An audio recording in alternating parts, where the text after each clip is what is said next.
Со европски пари ќе се враќа автентичниот изглед на Штипско Ново село, стариот дел на градот, во кој секоја куќа сокак има своја историја. Една од старите куќи кои познатиот македонски кардиохирург Жан Митрев ги донираше на градот Штип, ќе биде реконструирана во автентичен македонски стил. Во неја ќе може да се сместуваат и туристи.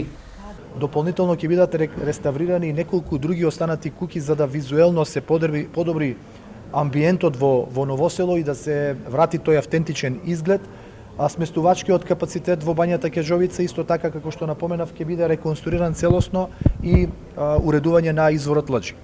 Во Штипско Ново село куќите се заштитени. Секој кој што ќе помине низ него треба да ги посети црквата Успение на Пресвета Богородица, во која има ретки икони. Потоа Гоцевото училиште, каде што учителствувале Гоце Делчев, Даме Груев и Ѓорче Петров, а покрај реката Брегалница и музеот на ВМРО, во кој има 11 восочни фигури.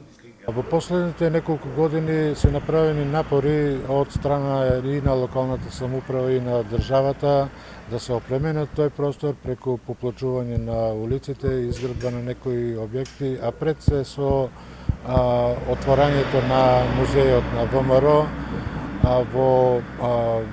во близина на реката Брегалница, кој што е објект кој што представува од исклучително значење, карактеристичен објект за македонската архитектура. Музеот е отворен секој ден за посетителите. Во него можат да се видат восочните фигури на Гоце Делчев, како и на Мише Развигоров, Тодор Александров, Ванчо Михајлов, кои се родени во Штипско Ново село. Во овој музеј може да се види и восочната фигура на Баба Вања.